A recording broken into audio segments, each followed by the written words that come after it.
And Fight the Fakes is a campaign that is working to raise awareness on the dangers of substandard and falsified medicines globally. It has 37 international partners from the doctors, nurses, pharmacists associations, academics, and even patients who have an opportunity to share some of their experiences firsthand of being victims to this crime.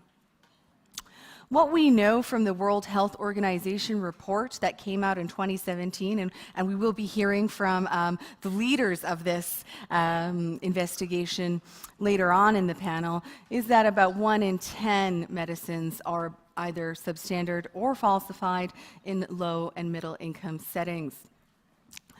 So when we think about that, that's what's reported. It could be much greater in particular areas that are affected by this problem. And that's why action is needed. Today, it's all about action. We have the most exciting and dynamic tech innovators that are joining us today to share what they're doing in the digital health space to fight fake medicines. And it'll be very important for all of us here today to support in this implementation to ensure that no one has to second guess whether the medicine that they are taking is of high quality, if it's authentic or not.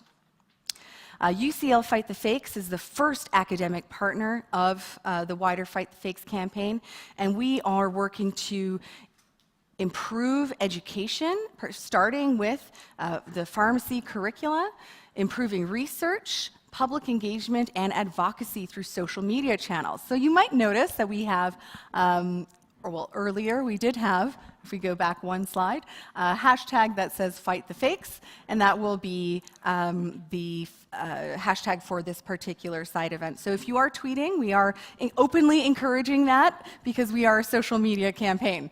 So please do feel free to take out your phones.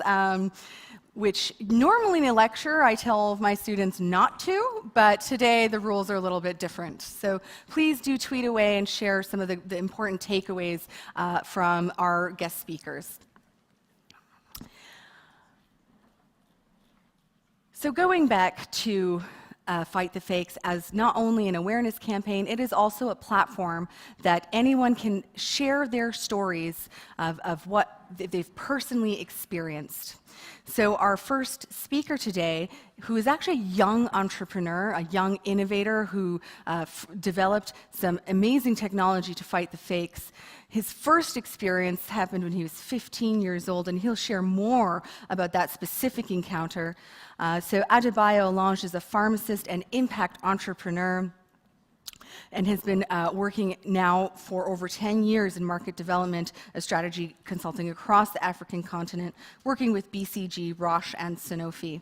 He is the co-founder of the startup RxAll and developed a handheld nanoscanner based on AI technology. But what we'll hear from him first is actually not about his exciting career as a digital health entrepreneur, but first off, his experience as a young person and as a patient in this setting. So let's put our hands together for Adebayo Olange. Thank you.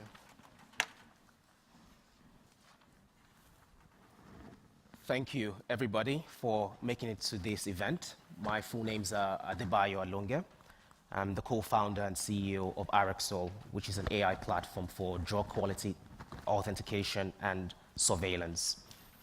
It was about 15 years ago while I was growing up in Nigeria that I was diagnosed with a very aggressive form of asthma.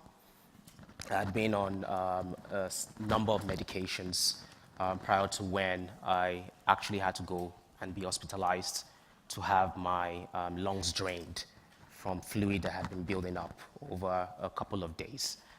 And so after about 2-3 days in the hospital, my doctor discharged me and asked my dad to help keep my lungs open by prescribing 4 milligrams of salbutamol tablets. The specific brand that was prescribed at the time is known as Ventolin. That was the specific medicine my dad thought he was buying when he went into our neighborhood chemist to purchase the drug.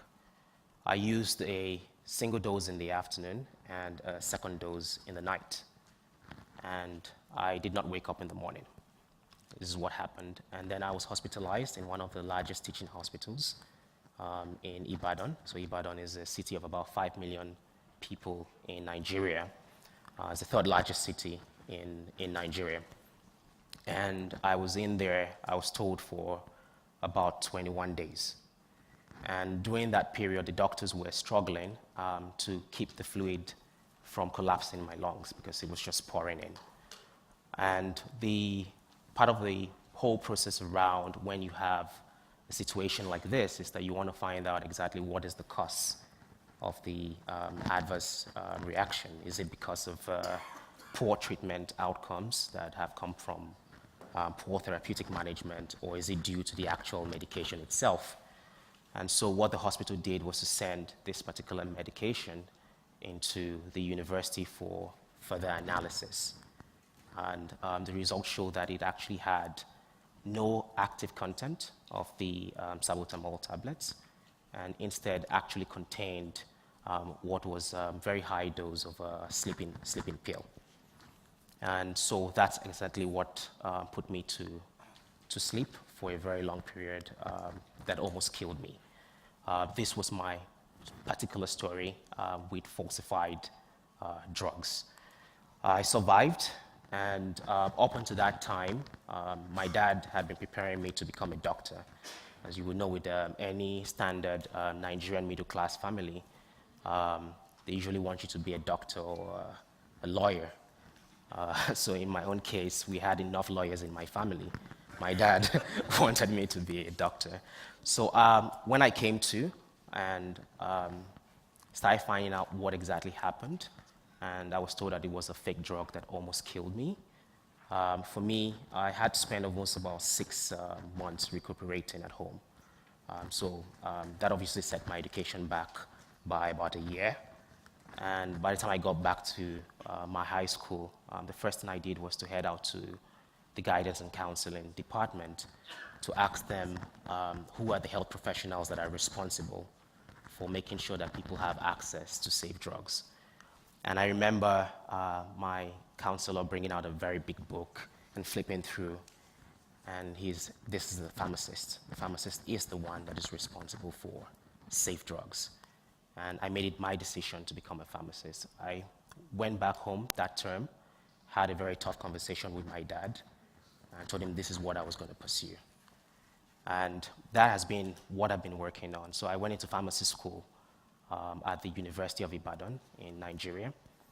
And as those of you who are pharmacists, you know that a number of the courses that we take in pharmacy school, at the heart of it is pharmaceutical chemistry. And what really intrigued me was all the HPLC, TLC techniques we were using in the lab, but particularly was a benchtop spectrophotometer that was very interesting for me, because I was able to connect that benchtop spectrophotometer to my own personal experience. And I was thinking that actually if my dad had a means to test his own medication, the medication he had purchased for me, then he would have known that what he was giving me could have killed me. And so my final year paper was on looking on miniaturizing benchtop spectrophotometers. I did it in the pharmaceutical chemistry department at the University of Ibadan. And there were a number of things that I worked with my professor then on. And this was very early days. I'm talking about 2007, 2008.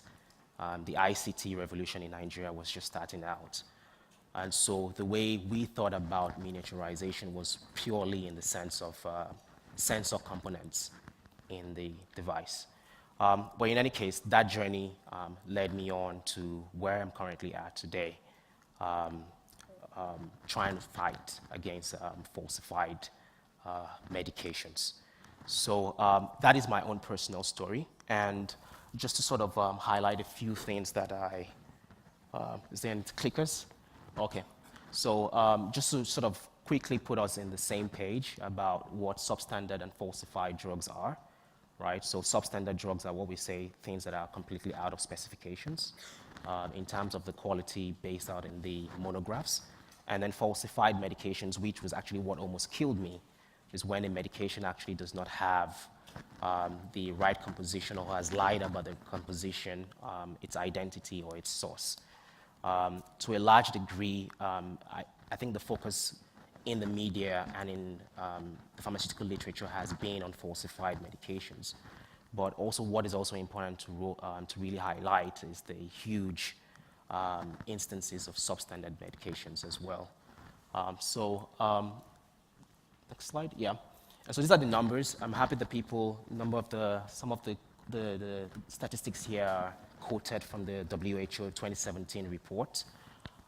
And it's a big problem. And since I started working in this space, like one of the things that have been very clear to me is that I was lucky to have survived. I've met people who have reached out to me and said that they've lost their parents, they've lost their siblings from this huge problem. So I really hope it's something that we can highlight and see that it goes beyond me, and I'm lucky to have survived. There are millions more who are dying every year, and we really need to solve this problem. Thank you.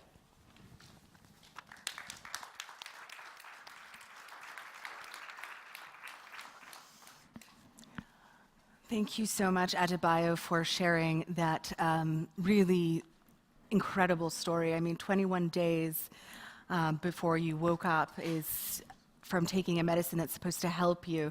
It's just not something that inspires trust in healthcare systems. And this is one of the reasons that we believe that campaigns like Fight the Fakes are just so important in ensuring that action is taken. The next speaker that I'm going to introduce is going to take us on a little bit of a different journey and show a different technology. Raja Sharif is the CEO of the company PharmaTrust, and he's going to talk about blockchain solutions and how that can be implemented in order to secure the pharmaceutical supply chain. So Raja, if you could please come up to this stage. Thank you. Good afternoon, everybody. Let's go. So my name is, as Oksana said, Raja Sharif.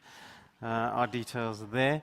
What PharmaTrust does is we provide a cost-effective blockchain solution which works on a global basis.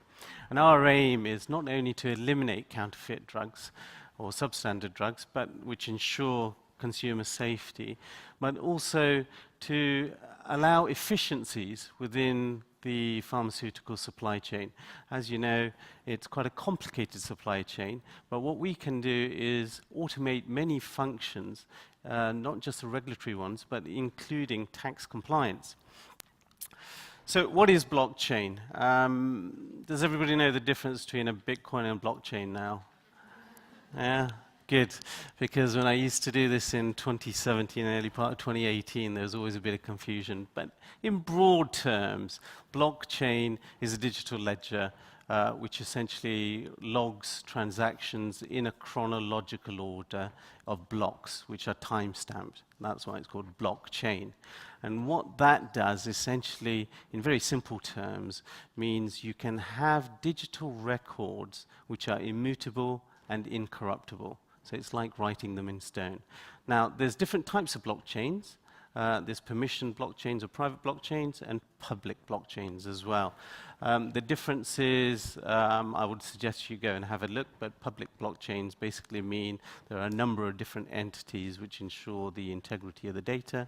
Private blockchains are usually part of a consortium of different companies that work together.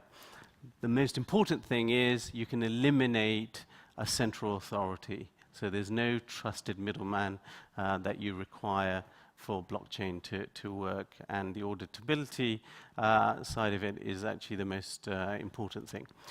So in terms of blockchain acceptance, those of you obviously have seen that there is much more acceptance of blockchain at the corporate level. These are last year's figures from the Prestoria Alliance. So 60% of healthcare professionals actually think blockchain is something that they should be using or they're actively experimenting with. Deloitte actually have just come out with a report last week which says 83% of executives they have interviewed now see blockchain as having compelling use cases. and 53% of executives believe it's become a critical priority for their organizations. So blockchain is firmly something you should know about because it will fundamentally change society in many areas, including the healthcare sector. So the numbers, I'm sure you're all aware about. Everyone knows the $200 billion counterfeit drugs market.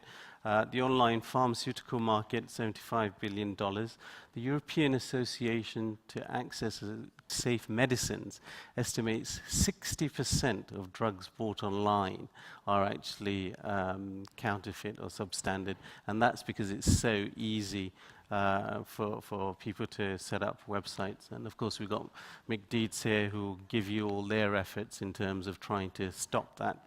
The supply chain market, the one we operate, is $80 billion. So why is it that these kind of drugs are available and so difficult to tell with the naked eye? Well, the complexity of the pharmaceutical supply chain allows these kind of drugs to actually infiltrate the market, and the profits that criminal gangs can, of course, make acts as a very broad incentive to ensure that that kind of fake pharmaceutical business goes on. The issue, as you know, in terms of penalties, if you're caught with a packet of E-tabs, you're likely to go to jail. If you're caught with fake pharmaceuticals, it's unlikely you're going to get a custodial sentence. And that risk-reward profile actually helps counterfeit drugs to continue. In terms of the spending priorities for many pharmaceutical companies, as you can see, they like to spend a lot of their money on commercial acquisition of customers. Roche is probably one of the few companies which seems to spend more on their R&D than actually their sales and marketing. Pharmaceutical companies, of course, are one of the highest profitable sectors apart from banking. And if you look at even the interest in blockchain for some of the clients that we work with, what you'll see is eliminating corruption and regulatory issues actually features pretty much at the lower end of the market. So it's really up to regulators and governments to try and enforce the safety of consumers in their territories. So what are the costs of societies? This has been covered off very well elsewhere, but along with the numbers that you've seen, I think we should also not forget the debt traps many families are put into by having to pay for medicines for loved ones and people they care that are not getting genuine articles. So, why use blockchain? Immutability and incorruptibility is something I've talked about. Integrity of the data is a key aspect. And the fact is, because blockchain can work across many different areas, you can have real-time reconciliation. The whole system is based on security, it's cryptography, and privacy is actually, of course, important. What this means is there is an environment where entities which are generally competing with each other can control who has what access. And of course, the ultimate thing is we can give you provenance of a particular product. Who had it? How long did they have it for? What did they do with it in some cases, depending on the sensors that you've used? And who had it after them in a chronological order? What does Pharma Trust do? Essentially, in its basic form, we track products from the point of manufacture to the point of consumption and all the data points in the middle. And that might seem quite complicated, but the way we do it from a technological perspective, from using APIs and mobile phone apps, means we are a truly global organization. And we'll show you some of the entities that we work with. So the benefits, generally, cost savings are significant. We can automate a lot of processes. And of course, auditability becomes very easy. You will have clear data on who had it, and you know that data can't be changed. It's a global solution that we provide using mobile phone apps in particular cases and APIs in more developed countries. But the interesting thing from us is the data and AI capabilities. Once you have good data, you can do some really clever things with data analytics, from predictive analysis to reducing costs and increasing efficiencies. We have a number of logistics apps that can show you exactly where various drugs are in the pipeline, what you should plan for, and where they are going. And of course, we create data dashboards depending on particular client needs, be it a regulator, a government institution, or a pharmaceutical company. Ultimately, we do have a free app that can show consumers or clinicians who are administering drugs the complete provenance of these drugs, not just who had it, but also the chain of condition, i.e., what kind of environment was it stayed in? Was it kept in various temperature parameters? As you know, you can have a genuine article, but if it's not kept in the correct environmental conditions, it's going to become ineffective. So, our solution works in low and middle income countries as well as developed countries, and of course offers benefits for a number of different organizations. Now, in terms of PharmaTrust and where we are, and coming back to blockchain acceptance and the distinction between cryptocurrencies and blockchain, we have recently been awarded the US FDA blockchain data interchange pilot, again with a consortium with T-Systems. We are the Oracle Healthcare lead for their retail blockchain consortium, and we are working with the government of Mongolia to install our system across the country and various other actually satellite companies, because we were featured in the OECD report. So I think the question nowadays is not how do we stop counterfeit drugs, but which system or which process should we use to safeguard our consumers? Because there are now technological, cost-effective methods such as ours to do it. It's a matter of will to actually install them, and it's not cost prohibitive anymore. Thank you very much. You have a seat here. So now if we could also actually, because Adebayo, you shared some of the personal experience, but now linking back to actually what is the technology you developed, how does it work, and if you could walk us through your experience. Yes. So what we have built is an AI platform for real-time drug quality checking, surveillance, reporting, and monitoring. And it consists of 4 components. The first component is what you see there, which essentially is a miniaturized spectrometer. We call it a nanoscanner because what has happened here is that we have been able to update the sensor and make it programmable, in the sense that we usually in the second component build what we call customized databases, where we have reference molecular fingerprints or spectral signatures of drugs, finished formulations in the cloud. And then when you go on the mobile application to check for a particular drug, and you select, say, you want to test for vitamin C, you select that in the database. What you have selected provides information to the AI to inform the spectrometer to choose a specific wavelength of light to generate the spectral fingerprint. And so what that means is that we have less components in the hardware, so we're able to have it in a much more smaller case like this. But even more importantly is that we have less noise in the fingerprint that is generated, because we use the near-infrared zone. And by being able to select a specific wavelength for which we can have, or for which the AI knows that the material has the most information for, we're able to reduce the number of false positives that we get through the testing process. So this is the hardware piece that I described, and then the second piece was the customized databases that I mentioned. But what actually integrates all of this is our proprietary neural network. So neural networks are a form of, so there's no real artificial intelligence. That's just a metaphor for machine learning. And so there are different ways in which you can write machine learning programs. For us, what we're using is a type of machine learning framework that is known as neural networks. And so what we do with the AI, I'll just use that as a metaphor here, is that we train it to recognize what a fingerprint of a pure reference sample looks like.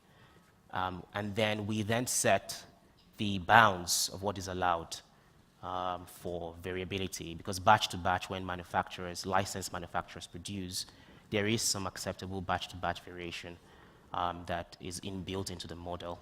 And since it's a deep learning model, it's able to learn that with some data collection upfront. And so this is the technology. And what this enables us to do is that you can actually use a mobile phone application either on the Android app or on the iPhone app to carry out a test. And so in terms of our differentiation, it helps with real-time testing in the field, and more importantly, with distribution of the information that has been generated. So on top of the testing results, it is now possible for a drug regulator to actually have real-time information about where all the scans are going on, where all the bad drugs are showing up. They're able to have real-time surveillance information about the level of quality through a drug supply chain. So this is essentially what the technology is. Thank you so much for sharing, Adebayo, about how nanoscanners can be used, and particularly having that mobile application. We know that even when they're lacking other resources, that most people in rural areas will at least have access to a mobile phone. So I think that's going to be a hugely, a big strength of the technology that you have developed. And I think now what we're going to do is move into our next startup. So our first half of the panel is all featuring tech startups. So if the video line and live is ready to transmit from Kigali, Rwanda, we will be able to show you a demonstration of the startup Zipline, who is currently using drones for a delivery of essential medicines.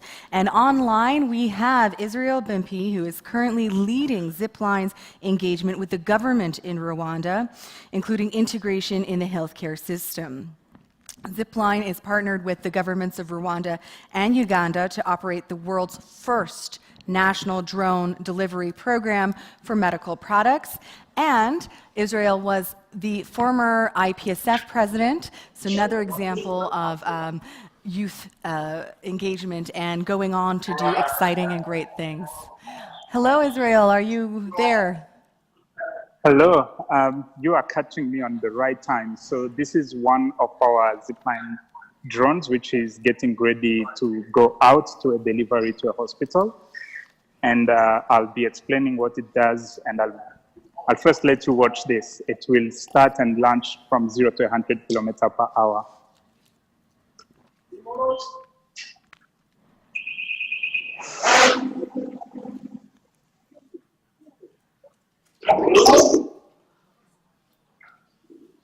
And that one is off. So as I take you through the tour of our operation and the distribution center, one of the goals that Zipline is trying to solve is to be able to access medical products whenever you want them.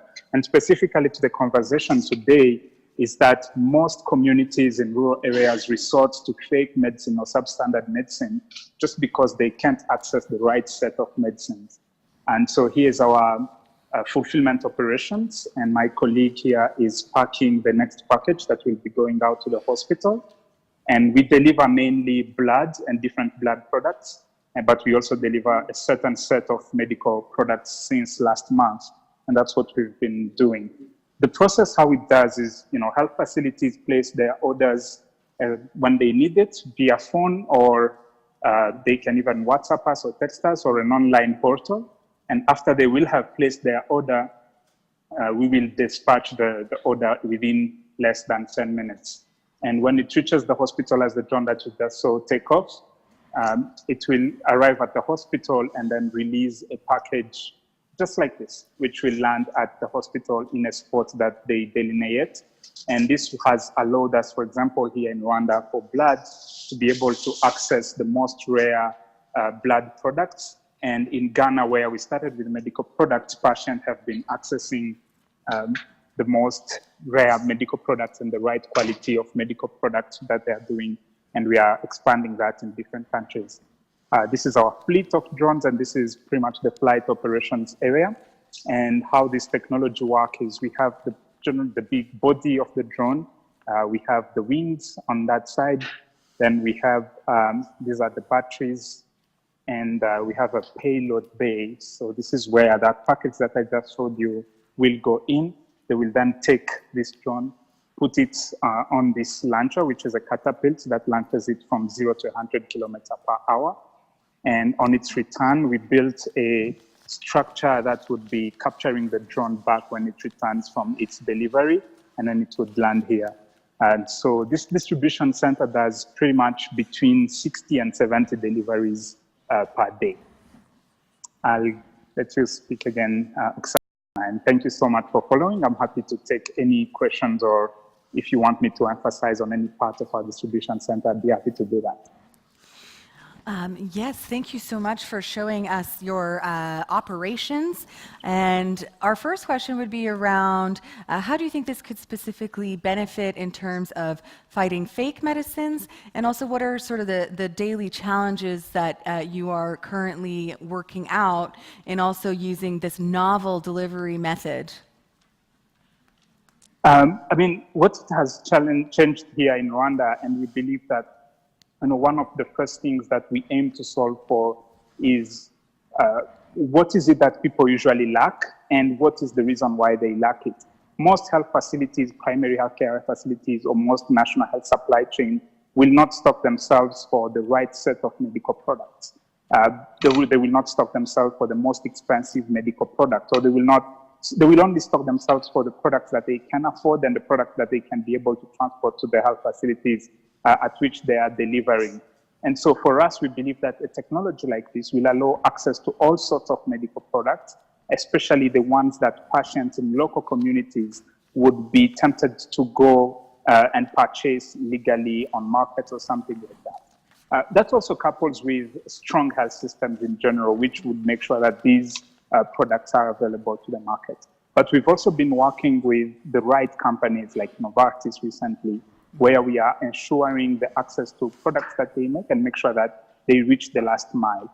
Because all the major players have been only limited, or they have the capacity to deliver, until in the country, but the challenge has always been there to be able to assure access to the last mile of needs and patients where they are.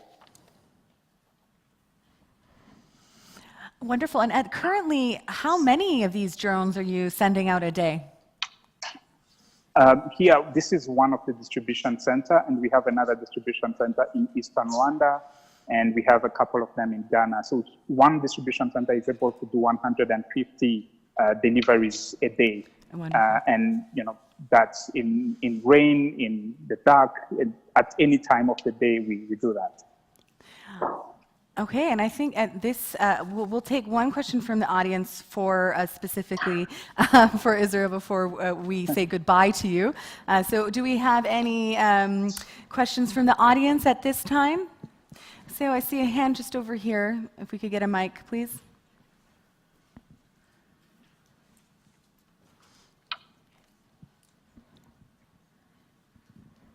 Hi, Israel. I'm just really empowered by your entire startup, and I think it's a huge step in the right direction, especially in African countries.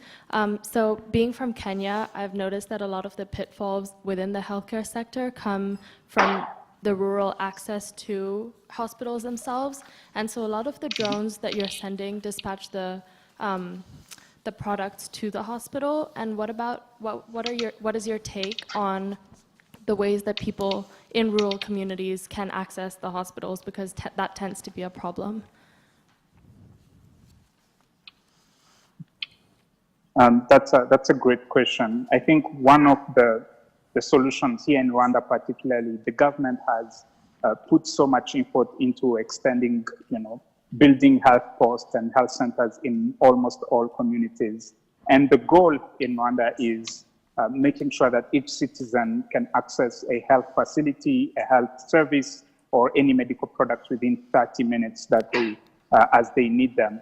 And I mean, for us, we believe even if health facilities still continue to be difficult to access, but one of the challenges that is there is that even when you can reach the facility, even if it takes 2 or 3 hours, it's often time that you cannot find the right set of products that you need or the right set of services that you need. And for us, pretty much what we see ourselves as a system strengthening service that we give with the government and partner with the government so that the hospital and the health facility at the primary level can be able to access that. And that's why we extend our service not only to the largest hospital, but we reach even the farthest health centers, which is usually are within a walking distance from each citizen in the country. And so that's one of the things that we've been aiming to do. And our goal is pretty much to extend to all 470 health facilities here in Rwanda and to more than 2,000 health facilities in Ghana, for example. Wonderful. Thank you so much for this tour and demonstration. It's been really fascinating to learn about how quickly things have moved and that this is already happening and that we'll probably see this move on to other countries quite rapidly. So thank you very much for your contribution. Next, we'll move on to opening questions to our other panelists. My first question would be actually redirected back to Raja around the, blockchain's really taken the world by storm. It's been on countless front page news items, usually at the beginning linked with crypto, but more and more is being recognized as an optimal solution for highly regulated markets. And really, pharmaceutical industry is one of the most regulated of all. So what do you think in terms of at least in Europe, we have the Falsified Medicines Directive that was implemented in 2019. And from being a non-techie, I understand that this is a cloud-based system. So what are the advantages, disadvantages of that, and how is blockchain different? Yeah. So sorry, I should have mentioned, not only are we working with the FDA in the US, we're the only blockchain company that's authorized under the FMD regulations as part of the NMVS programs that they have. So in terms of the structure of the FMD or regulatory regime, what we can do is through our smart contract capabilities, you can have regulation by exception. So you don't have to do random checks. You don't have to have multitudes of paper or even digital records. You can automatically see which parties are complying with the regulations and which are not. And in fact, I think one of the things the FDA is trying to do is have better, easier access and quicker access to those kind of records. Another area, for instance, that we do work in is in the cell and gene therapy area. And again, that is actually driven by the FDA because these are time-sensitive treatments. You need them within 20 days, and it's usually for cancer or leukemia. Again, if the FDA is comfortable that the records that they've got are not changeable, they know who had it, when they had it, there's no finger pointing going on, I didn't have it, no, it's his fault, etc., etc. It just makes that whole regulatory process so much easier and so much better. And also for the monitoring and surveillance element, because we do know that that's one area that needs vast improvement in terms of reporting of substandard and falsified medicines. Cold chain is absolutely essential. As I said earlier, our systems work with any sensor, so we're sensor neutral. So you can set temperature parameters, and in fact, that's what happens with the CGT service. If the particular treatment goes out certain environmental conditions, it automatically sets notifications, and that either is destroyed or a new treatment scheduled. So you can do the same thing with, obviously, normal medicines as well. And what first motivated you to even enter in this space? Because your first career is as a barrister, as a lawyer.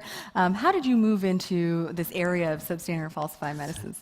Similar stories. I'm a lawyer, so obviously I used to read about smart contracts, and that led me to blockchain. But it's actually a personal incident. One of my relatives was actually taking counterfeit drugs. Well, I think there's no greater motivation than when it hits close to home. And moving on to Adebayo, in terms of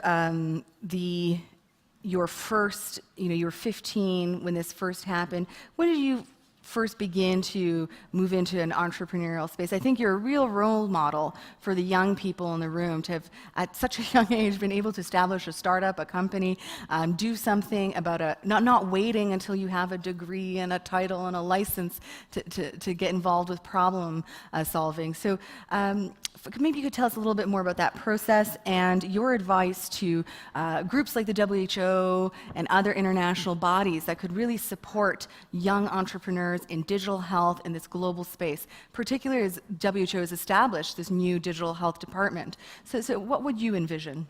Yes, so at the heart of my journey to entrepreneurship was that I really wanted to solve this problem. And so in the science space, all of that work was focused on what is the best technological solution we can actually create that would be useful to a patient in the field. That was the initial focus.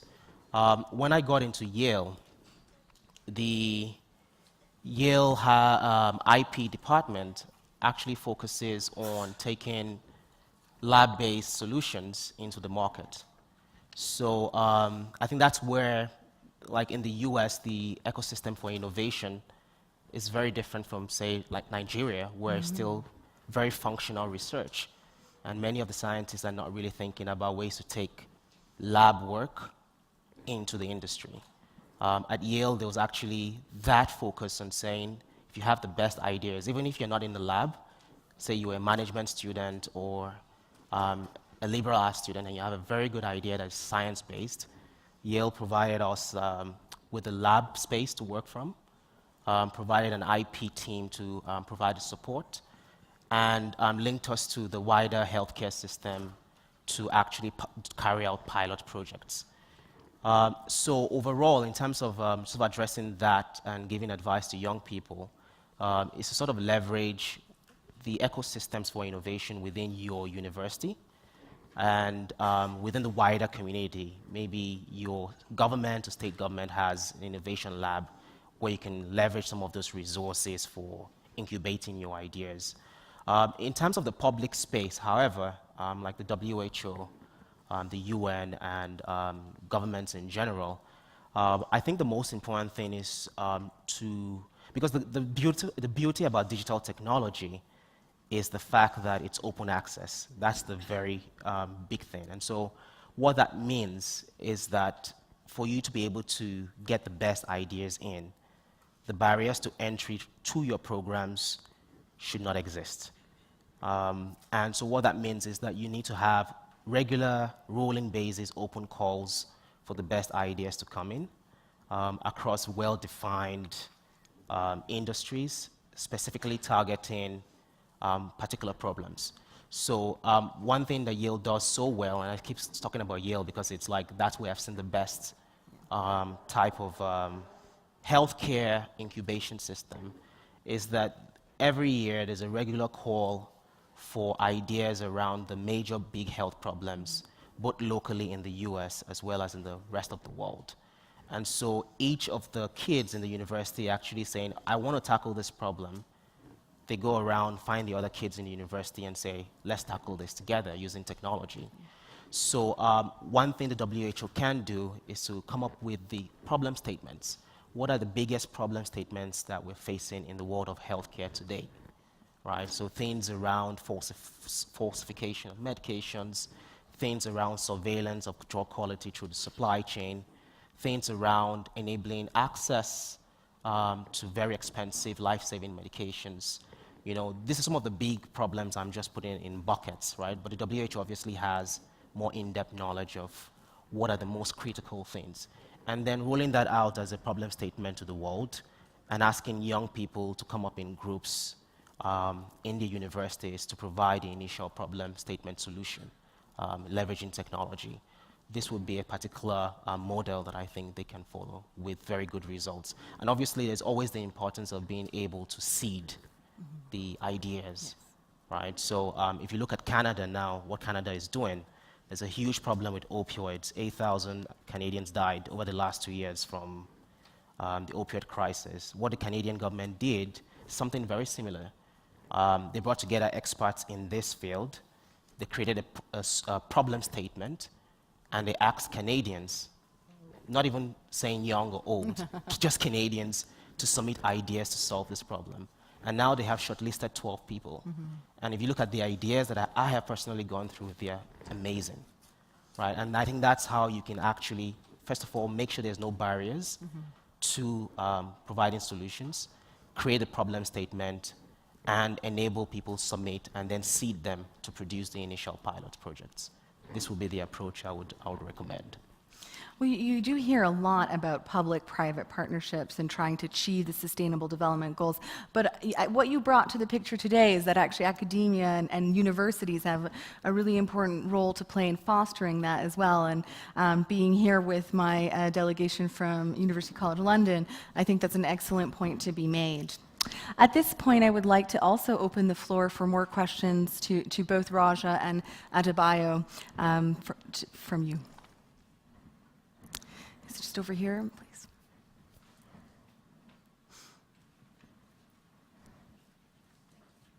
Thank you very much. So thank you for your talk. It was very, very insightful. My question is for Raja, please. So I definitely used to associate Bitcoin with blockchain, that's for sure. So thanks for explaining it very well. So this morning, I attended a talk by Chemonics, and they explained that they use temperature sensors to monitor the supply chain of medicines to make sure they have the correct temperature and humidity, environmental conditions to make sure they get to the patient or to the pharmacy into the correct stage. So I was wondering if Pharma Trust works with similar organizations that links the quality data of medicines to the data you have using blockchain. So we not only find out if it's authentic, but also if it's genuine and to the right quality. Thank you.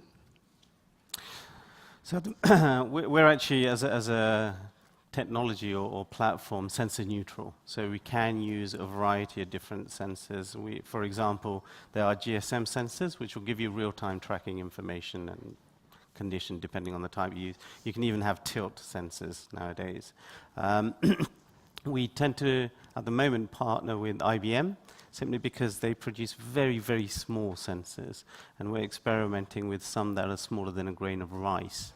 Okay, so the sensor agnostic approach is something we strategically built in because essentially IoT is what we're gearing up for. And once the IoT systems come on board, coupled with AI, actually blockchain becomes even more important, because when there is less kind of surveillance or monitoring by humans, you want to make sure you know where there were issues or where there were problems.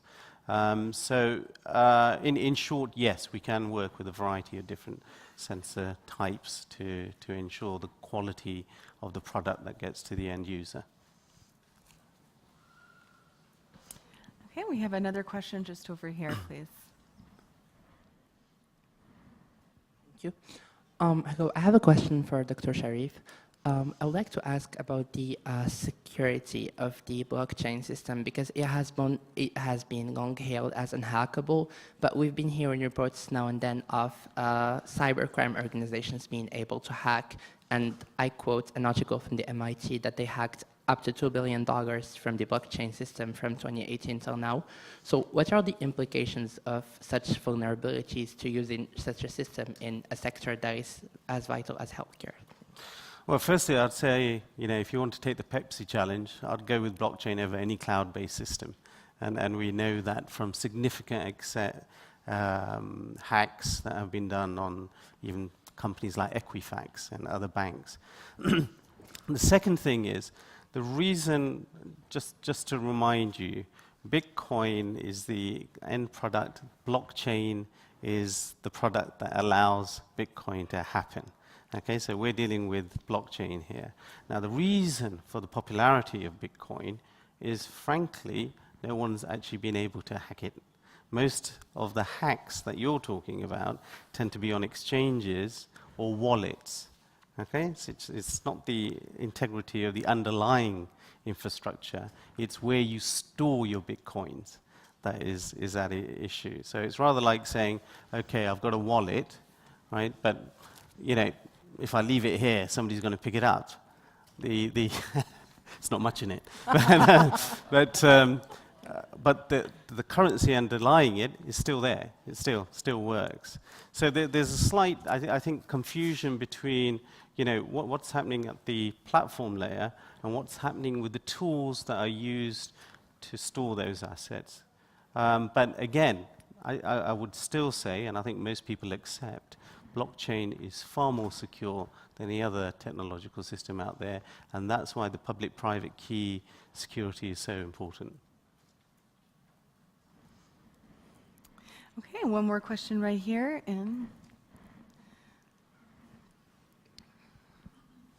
Hello, thank you very much for your presentations, really inspiring.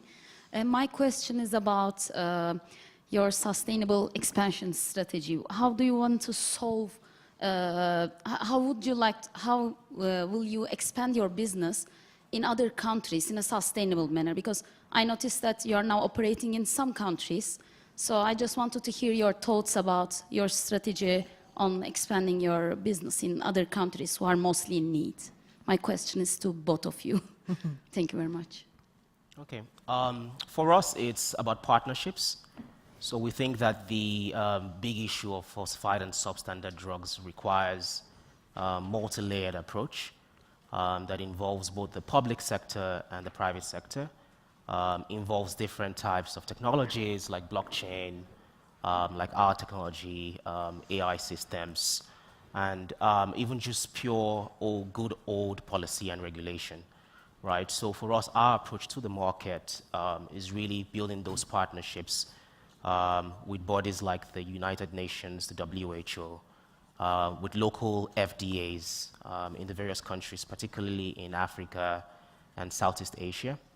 That is the sort of top-level strategy for us in going to the market, because for very high-tech solutions like ours, you need to build what is known as a whole product, right? So because you would have, for us, we provide, what we started out, what we're offering was drug quality checking. And then we found out that many of the FDAs in Africa also wanted a tool for surveillance, also wanted a tool for reporting, also wanted a tool for monitoring and in-house communication. And so what that has led us to do is to find the other technology partners to build that solution around. So as I said, I moved, in my answering your question, I moved from the strategy, top-level strategy of partnerships to meeting the demand of the market and partnering with other technology providers to build a whole product. And then lastly, in a very tactical sense, because we cannot be everywhere, and the big issue of falsified and substandard drugs particularly affects 54 countries in Africa, 13 plus countries in Southeast Asia.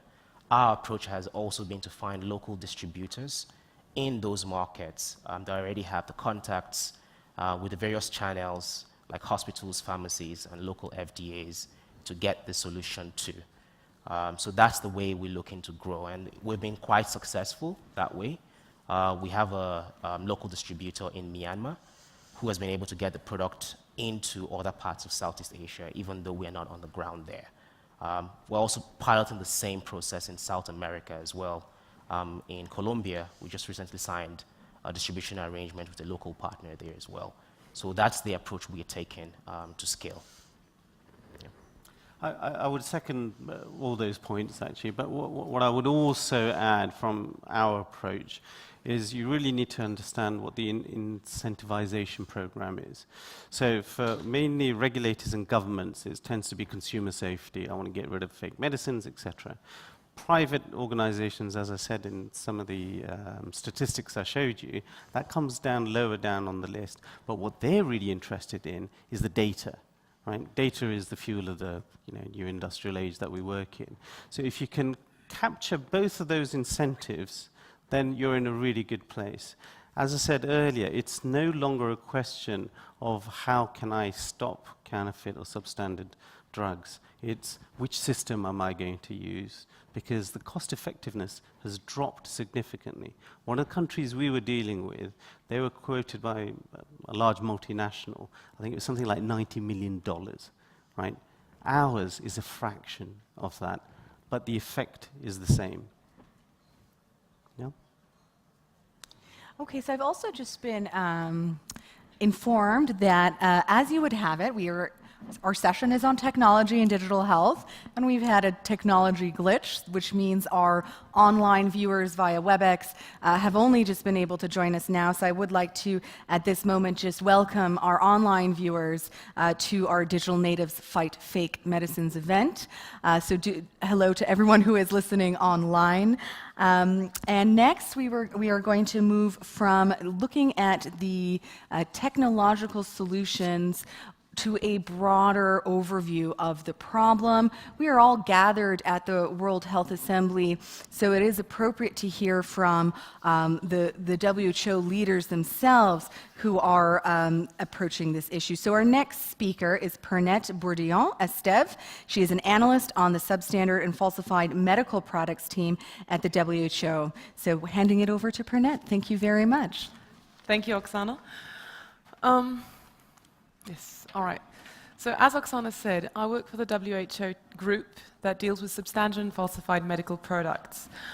WHO has recognized for a number of years now, back in 2011, through a World Health Assembly resolution, that substandard and falsified medical products are an unacceptable risk to public health. In fact, they tend to undermine all public health investments. You can do all you want to have an agenda for sustainable development goals, and goal 3 in particular is about public health. Our Director General, Dr. Tedros, has explained the WHO's triple billion strategy, which is about universal health coverage, healthier populations, and health emergencies. You can do all you want to improve access to quality, safe, affordable, and efficacious medical products, making sure that it goes all the way to the last line. But all those efforts will basically be wasted if the product that the patients receive at the very end are either substandard or falsified. So in response, WHO has set up a member state mechanism and a global surveillance and monitoring system. I'll touch base on both of those quite briefly, but I'm more than available for questions during the panel session and afterwards. In 2017, and I'm grateful to Adebayo and Raja to have mentioned this, and also Oksana, we published 2 landmark documents. The documents were landmark in the sense that it's the first time WHO planted out the flag, they marked the position saying, this is what we know. It's based on a literature review of over 10 years of publications, about 100 publications, on the best available data at this stage. And this shows that over 10% of medicines in low and middle income countries fail laboratory testing. There will be differences from country to country between different medicines. So this is an average, and it's a conservative estimate because it's based on what is available with the best available data. There's heterogeneous definitions, and I thank Adebayo because you've saved time for me. WHO has also agreed on the definitions of substandard, falsified, and unregistered medical products. And it's important to highlight here that the notion of intellectual property is absolutely not taken into account. This is a public health perspective only. And over $30 billion are spent each year in low and middle income countries on substandard or falsified medicines. And I say here medicines rather than medical products because the field studies on which these figures are based covered medicines rather than the wider range of medical products. So not necessarily about vaccines, nor APIs, nor in vitro diagnostics. This 30 billion figure, it's a spending cost. It's how much it cost one person to buy one dose or one treatment of the substandard or falsified medicine. not how much it cost to buy it a second time, not how much it cost them in terms of stigma, not how much it cost them in terms of days lost, etc., etc. And you can imagine how difficult it is to calculate the cost and the impact that this has in terms of antimicrobial resistance burden, in terms of trust in health systems. I think it was Raja or Oksana, you were saying, if you can't trust the health system anymore, where do you turn to next to get your medical products? So all of this is a cost that's not taken into account in this 30 billion figure on spending.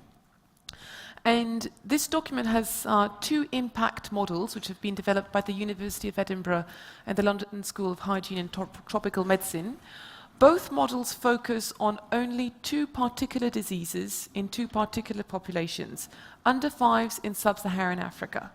And in both cases, you have about 170,000 deaths and 115,000 deaths caused by SF antibiotics or antimalarials. And with the antimalarials, they calculated that, once again, this is the spending, it's not the cost, it would be over 38 million. So if you multiplied that for each disease in the world, for each region in the world, you can imagine that the figure might be significantly higher. But this is done with the best available data at that stage. I'm going to show you now a video that basically gives you the same message than what Adebayo gave you.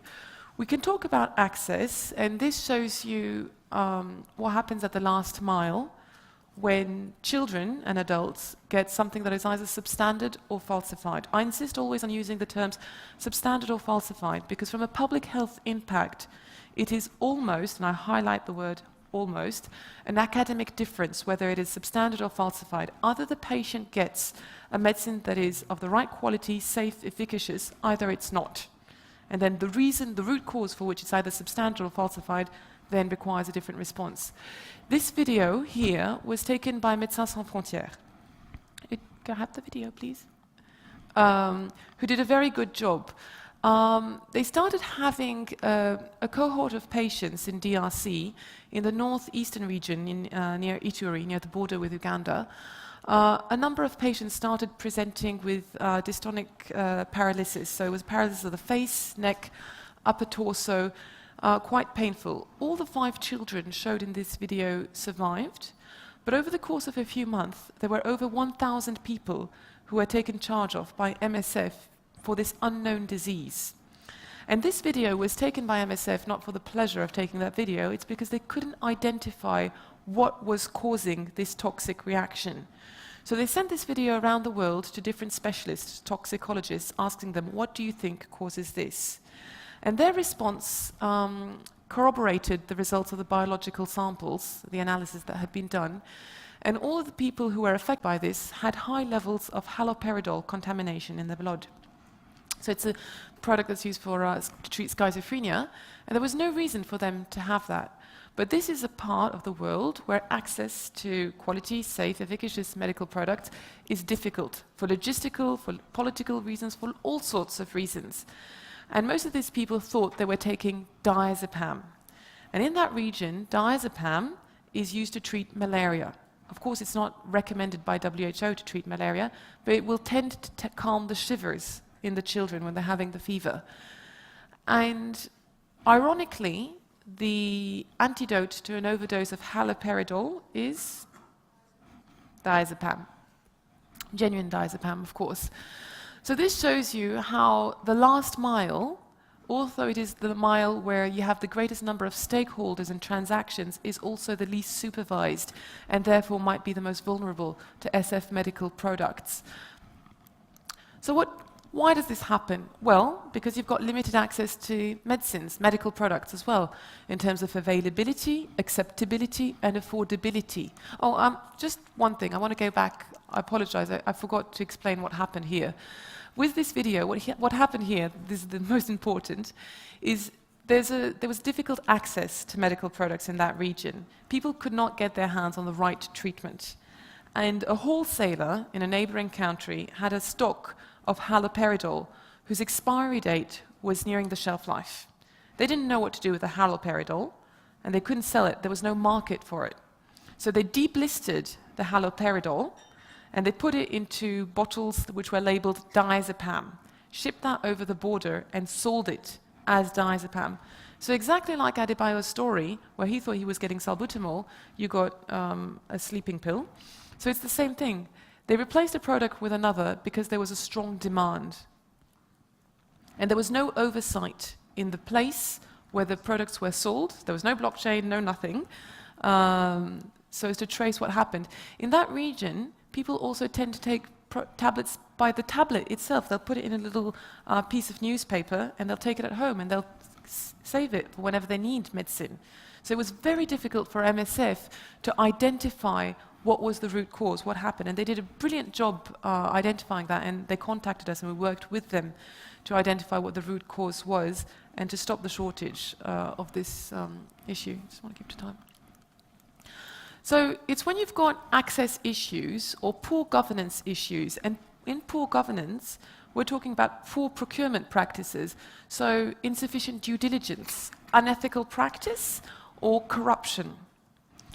Within weak technical capacity, it's mainly the capacity of the Regulatory Medicines Agency, but it can extend to the technical capacity of the other regulatory bodies, whether it is judiciary or customs or the other bodies within a country, which are there to ensure that what goes along the supply chain stays in the same level of quality as it did when it entered the supply chain the first time.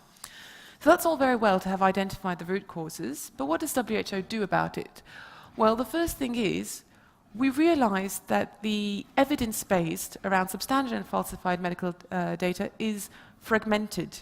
The way in which people collect data is heterogeneous, and the first reason for that is people use, for a long time, and continue to use, different definitions. You might have a big headline that says, we've seized 15 tons of counterfeit products, but when you look into it, most of the projects might simply be unregistered. They're not necessarily substandard, and they're not necessarily falsified. So as to be, because this is a multifaceted problem, you're going to need a multifaceted solution. But you want to be able to have a precise solution to each. And I think it was Raja who was saying the beauty about data this day is that it allows you to have precise solutions, precise interventions. So WHO has set up a global surveillance and monitoring system, which is basically a case reporting database that's informed by trained focal points. And this data is continuously analyzed. And on the basis of those analyses, we can provide quite innovative solutions based on the vulnerabilities that we have identified in each region and in each country. And this sound evidence base will guide regulatory decisions and the development of the most appropriate technological tools.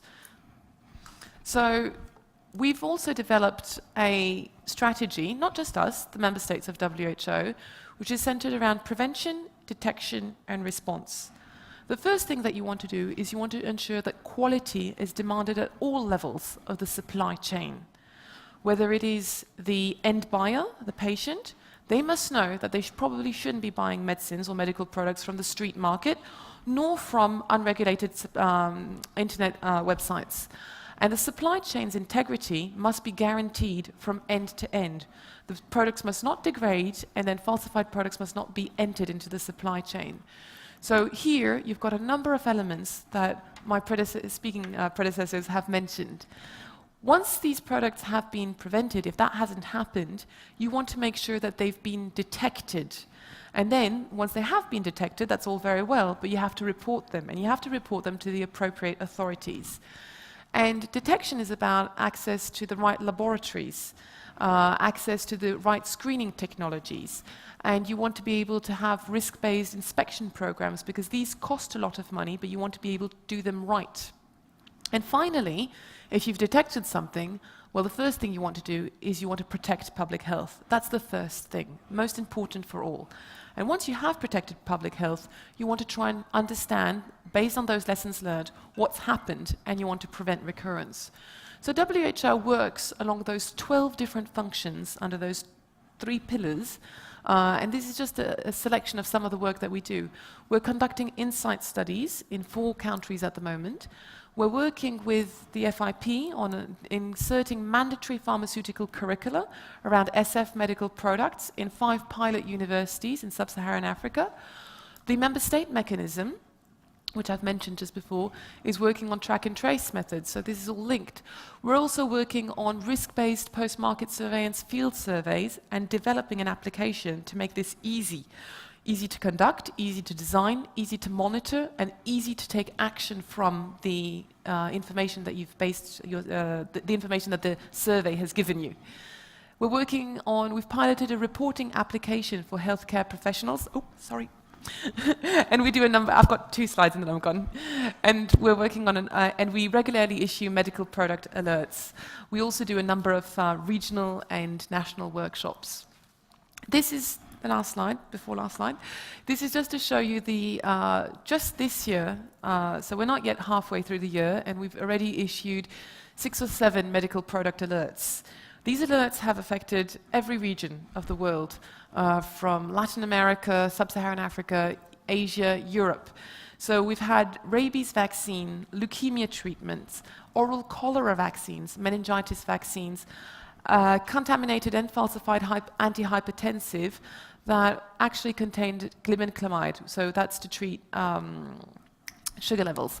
And of course what happened there is the people who were taking the HCT started suffering from hypoglycemia, and somebody who was very clever had a limited laboratory access, and they tested it with the right reference standard, and they identified what the contaminant was without having access to the full quality control laboratory. So that's just to be highlighted as to what can be done everywhere. And then you've got leishmaniasis treatment, 2 different products that have been falsified in Iran and Pakistan at the same time as there's a current outbreak of leishmaniasis in those regions. So you see, it will follow a supply and demand rationale as well.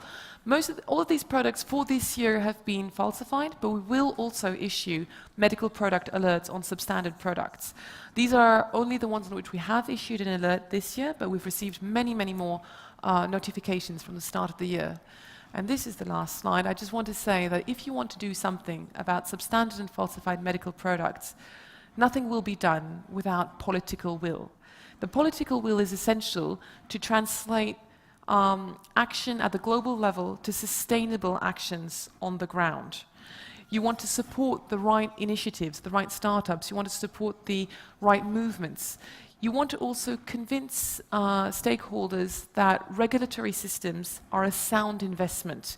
Oksana was saying how the pharmaceutical sector was one of the most regulated in the world, not necessarily always in LMICs, and it's so important because that will guarantee the quality, safety, and efficacy of products that reach patients.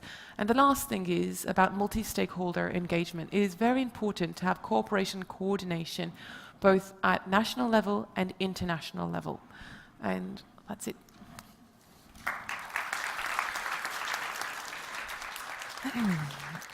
Thank you very much to Pernette for providing what was a very insightful overview of the leadership role WHO is providing and some of the case studies that were really quite horrific to witness. At this stage, could we please thank our innovators who were part of panel 1 of today's session for their contributions. Yes.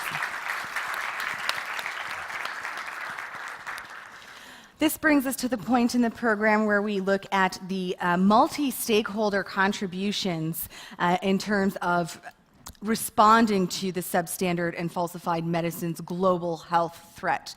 And to start off this panel discussion, it is my great pleasure to welcome Dr. Saburi Muvyuni, who is the Director General of the Clinical and Public Health Services for the Ministry of Health of Rwanda, to provide an oversight of the Rwandan experience, especially as leaders in this digital space. So thank you very much for your time. We're very grateful to have you here. And then I will welcome the rest of our panel to join us. Thank you.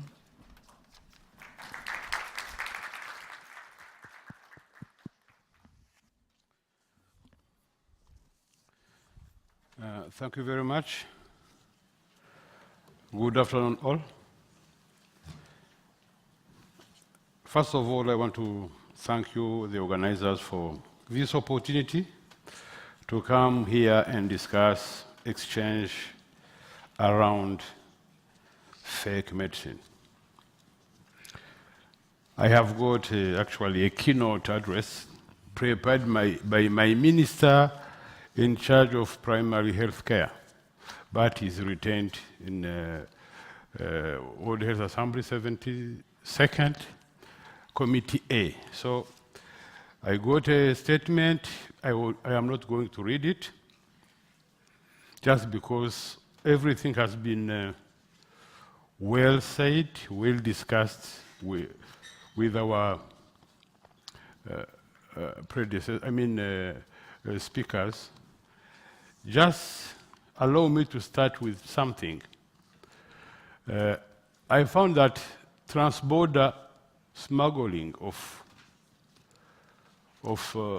fake medicine need to be really investigated or discussed, or we need to conduct further research on that.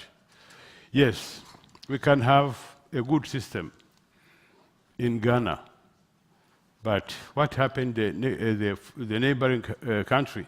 So, if smugglers, they know that system in Ghana is good, they will always shift to the other country with weak regulatory system. So, and this can happen everywhere. Actually, your last slide, where you sampled some countries, this phenomenon exists everywhere. Myself, I've been traveling on behalf of my country, of African Union, or UN system in many African countries. And the problem of fake medicine is real.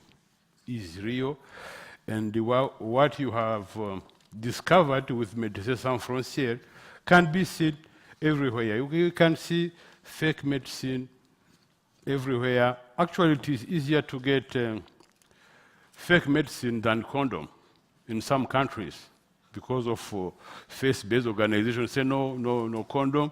But if you are looking for a fake medicine, fake salbutamol, fake something, it is easier. So really, we know the consequences. I'm not going to repeat the consequences.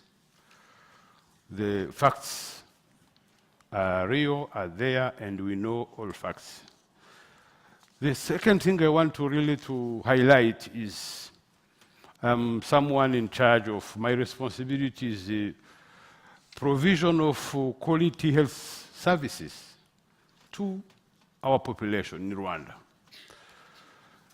So my duty is to make sure that you get consultation, you get a procedure, medical procedure or something, but at the end of the day, what you need is medicine. You can't treat anyone without medicine.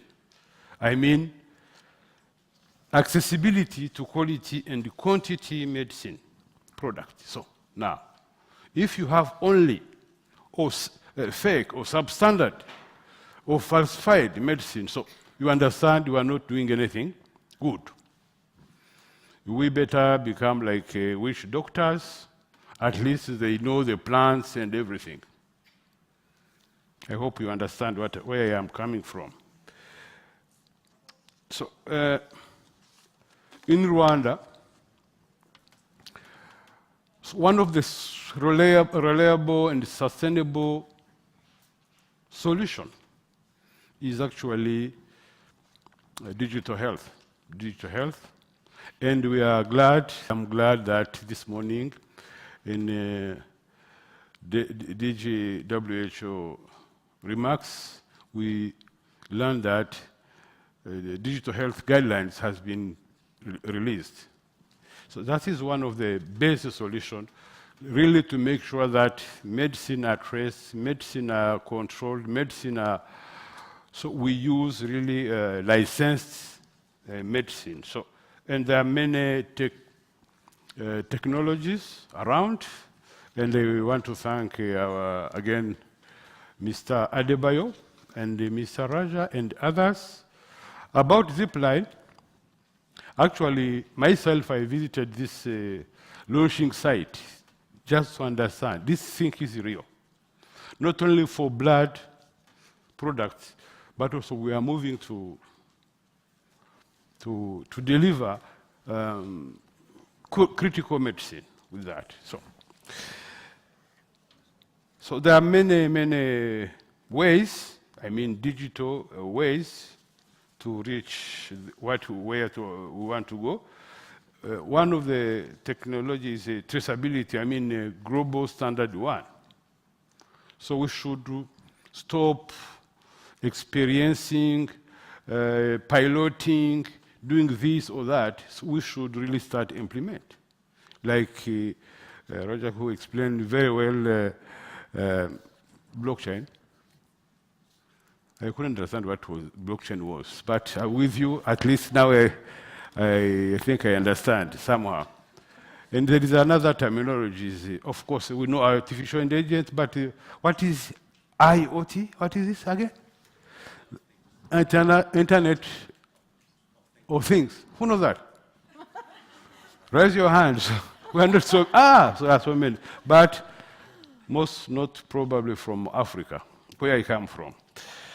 So I don't want to be long. I think the time is over, and that is what I wanted to deliver as a message. Fake medicine, substandard, it is a real thing, so we need to do something, and one of the reliable, sustainable solutions is digital health solutions. Thank you. So, if you could have a seat just right here, please. Over here. It is now my great pleasure to introduce the rest of our panel, who will be providing a diverse array of perspectives, experts from different fields to really enrich in our discussion. So I would like to welcome Dr. Catherine Duggan, Professor Dr. Catherine Duggan, who is the Chief Executive Officer of the International Pharmaceutical Federation, and she took up this role in The Hague in June 2018. The FIP is an advocacy group with 144 member organizations and 4 million members that represent FIP. She is responsible for developing and delivering this strategy, and I would also like to add that she is the first female to hold the post of CEO of FIP. So, wonderful achievement. I would also like to welcome to the stage Cynthia Guenolet, who represents the International Federation of Pharmaceutical Manufacturers and Associations, and a longtime partner and friend of the Fight the Fakes campaign. She is the head of health systems and African policy at IFPMA, and we're very pleased to have her with us today. And Edward Kelly, who is the director of the Department of Service Delivery and Safety at the WHO. In this role, he leads efforts to strengthen safety, quality, integration, and people-centeredness of health services globally, and is the lead for WHO's work on digital health in terms of the global strategy. And we also will have our academic perspective, and I'd like to welcome to the stage Professor Serge Rudaz, who is at the School of Pharmaceutical Sciences at the University of Geneva, where he leads the Biomedical and Metabolomics Analysis Group.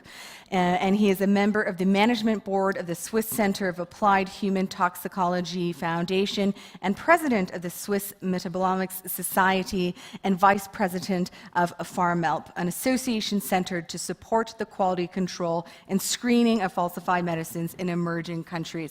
So we have an excellent lineup here of really, I think, almost all sectors.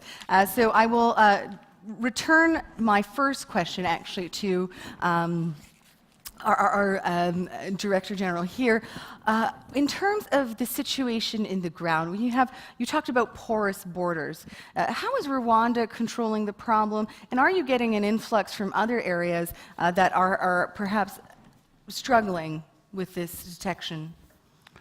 Well, before even controlling the situation at the border, of course, we are in discussion, we are partnering with our neighbors. And of course, Africa is composed by, I think, 5 regions, economic regions. And Rwanda is both in the East African community region and the Central Africa community region. So we always have a discussion, we plan together, we discuss all these issues. I mean, transborder health problems across the borders. And for example, malaria problem is not a national problem only, so we have to discuss with our neighbors. So, but for ourselves, what do we do? The first thing is the establishment of Food and Drug Authority, just to regulate, to control, to license, to practice the traceability of, and to provide import licenses. So that is what we try to do, really to manage to mitigate the problem. And again, we conduct regular, of course, inspection. It is a shared responsibility between Rwanda FDA and the department I'm heading. So we regularly conduct inspection, not only for medical services, but also we investigate what is happening with the pharmaceutical component of the health facilities. And well, so I don't want to go into details, but that is what we do. The other thing is digital health. Digital health, that is what we do. I will start with the electronic medical records. It is not only for, of course, it is not only for pharmaceutical services, but we have a module for pharmaceutical services. So before you even prescribe, you can prescribe, but before you deliver a medicine, of course, you pass through the system, right? And the medical insurance will never pay if it is not well controlled. So that is one of the things we use. And of course, in Rwanda, electronic medical records system are implemented across the health facilities, being public or private. Someone said the structure of Rwanda health system is from community health workers, about 60,000, health posts, more than 800, health centers, more than 500, district hospitals, and so on. And we have implemented electronic EMR at all hospitals, and we are also implementing at the health center level. Of course, we are monitoring the quality of medicine. That is one thing, but also we have been preparing to start full implementation of GS1 and the other.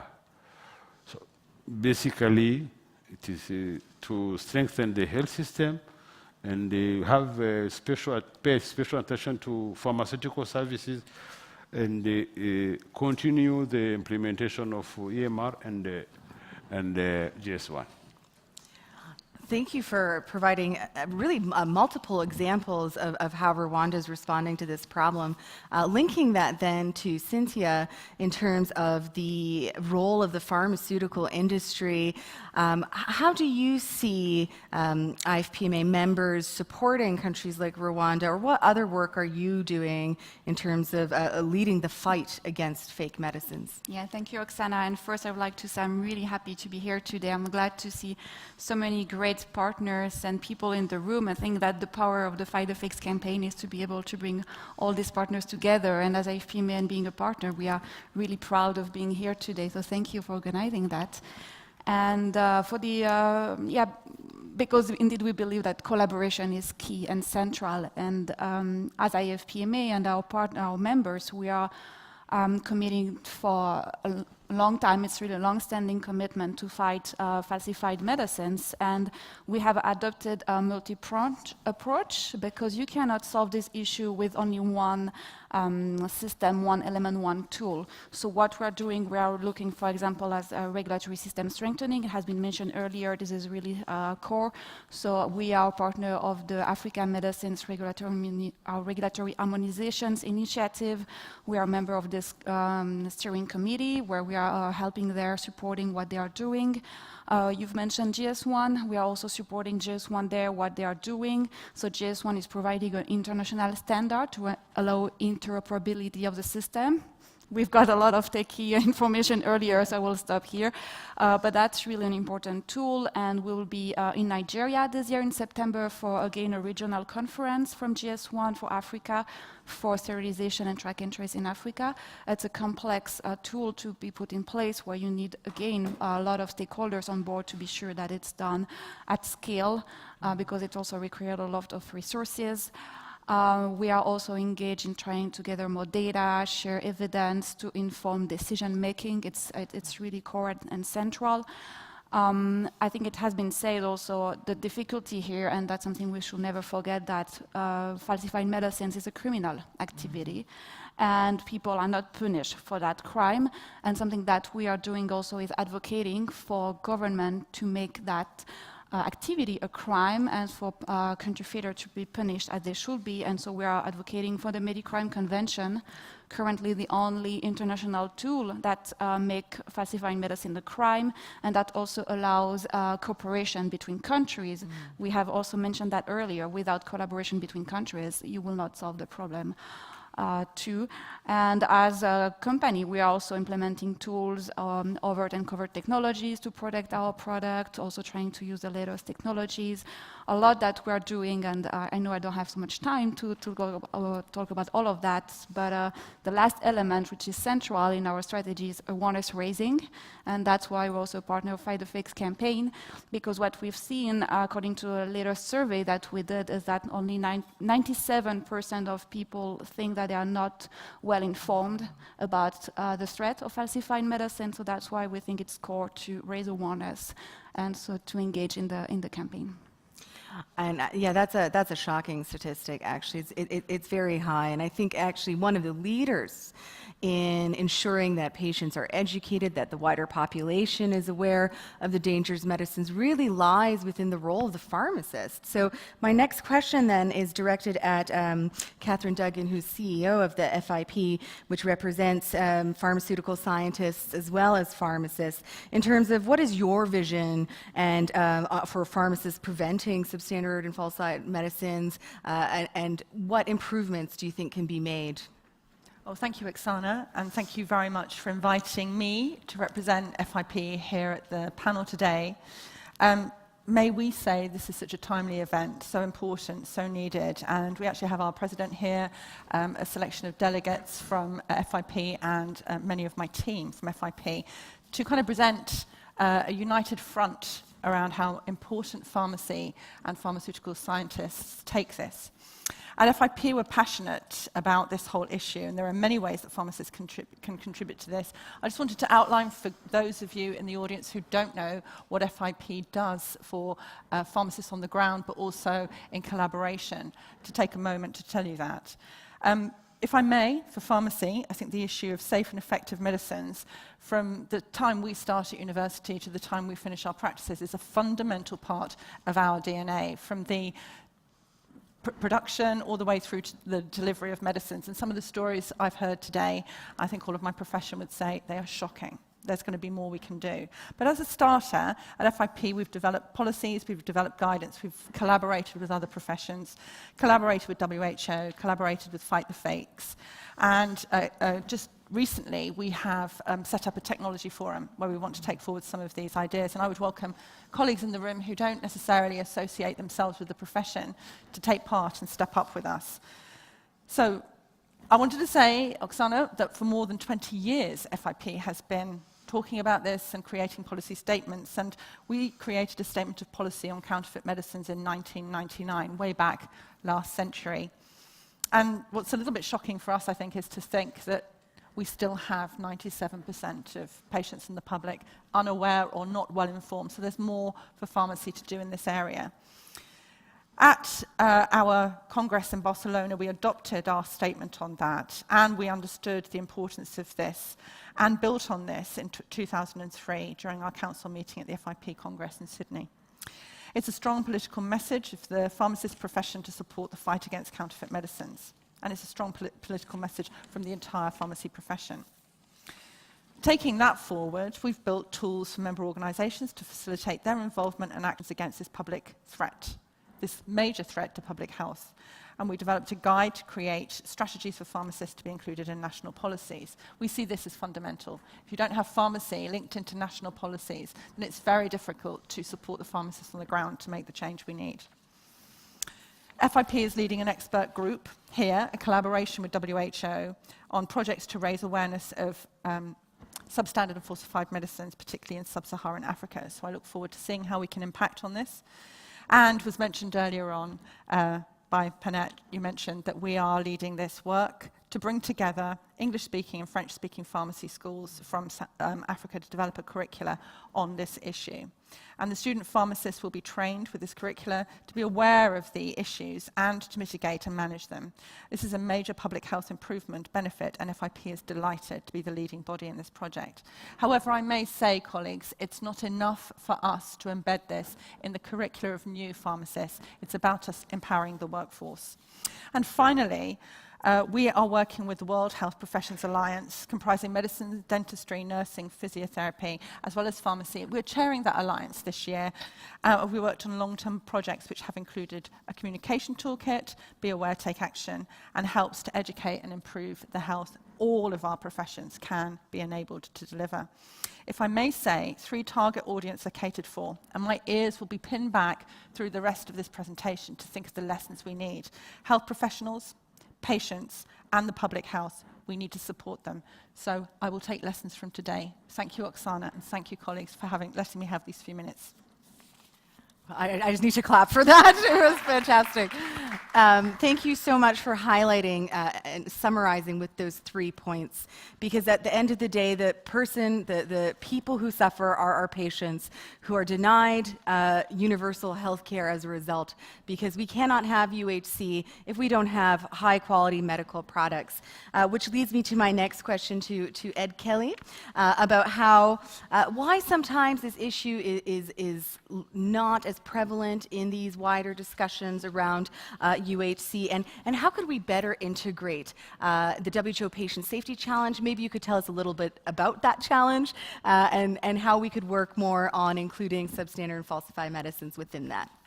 Thank you, Oksana, and thank you to the organizers for this great event here. Like Oksana and I know each other from even before she became famous, when she was sort of writing, and she interviewed me for an article. And the failed career as a journalist. Yeah, well, anyway, you should keep that in your back pocket just in case. But I think this issue of it was a great presentation by my colleague from Essential Medicines. We work really closely with them. In all of the discussions, anyway, I'm a director at WHO. You tend to hang out with other directors because you have all these problems that you want to complain about the people up above you and the people down below you. But the main director that I would hang out all the time with was my time here through several directors has been the Essential Medicines program. And our work is on the service delivery side, so the health services side and the medicine side. And I think what my colleague from Rwanda said earlier about, if we don't have safe medicines there, what are we doing at these primary care centers and at the community care levels? And I think part of the issue has been that all of the discussions on universal health coverage, no one else has to agree with me, and this is definitely not WHO's corporate policy, so do not tweet this, but is that it has been not a theoretical discussion, but very much of a sort of an aspirational and conceptual model discussion that's been around policy and around governance issues, all of which are extremely important. But at some point, we need to translate that to action on the ground, and you have to make, so for last year, I lost my sort of professional life, personal life, emotional life, everything for the organization of this big conference that happened in Astana. It was the 40th anniversary of Alma-Ata. There's maybe like 1 or 2 people in the room that can remember 1978. But in any case, it was the occasion to remember this movement on global health and the roots that we came from, and to really look at how we could reinvigorate primary health care. And now it's being talked about at the G7. I was just in Paris. You would have never gotten primary health care in front of the G7 before. So we have the political momentum on it, but now it's really, I think, about translating some of that in terms of concrete tools and evidence, like our colleagues from Essential Medicines have done. And for our side, one of the things we have been good at I started at WHO to direct the World Alliance on Patient Safety, which has now become part of a larger agenda on service delivery and safety in WHO. But our third global patient safety challenge has actually finally come to the biggest challenge in patient safety globally. It's the biggest medication errors and unsafe medication practices are the biggest cause of harm globally in healthcare. By some estimates, and our work on this, it's $42 billion a year, and in terms of damages. And I think the challenges are multifold and need to be very specific to country settings. And I think so. Thinking of how we can, I think that's part of the reason why we haven't had more upfront work on this. I think the second reason, because I'm speaking a bit about patients, is that we haven't adequately figured out how to really engage patients in an evidence-based way around medication safety, around their own medications. There's a lot of good tools out there. WHO is part of the Global Challenge on Medication Safety, which was launched a year ago, a little over a year ago, has produced a piece of work. We've worked with some of the folks here that are part in the room on 5 moments for medication safety. There are other tools out there that help patients track this, but then evaluating them and seeing the impact we haven't done yet. So I think that's a big challenge for us. And gathering the evidence, I guess, for even in the scope of the problem, it seems to be one of the things that WHO had earlier mentioned is also needed. So really that theme continues. And now we have our academic representative, Professor Serge Rudas from the University of Geneva. So I hope that maybe you could talk to us a little bit about the role of academia in this space. I think it links in really nicely with Ed's point around the need for evidence base and what you have found the challenges to be on collecting reliable data about the prevalence of substandard and falsified medicines. First of all, thank you. I'm really happy to be here because it's my town. I come from Geneva, so I'm particularly proud to be part of this panel. Now, in terms of academia, I think we have two main missions, which is research and education. And in terms of research, we are able now to develop new tools. We know how it takes time to have a new device to tackle false medicine. And now, let's say that the academia have time and as students, and students can participate to this effort. And this is really important because we are talking about scientific dissemination.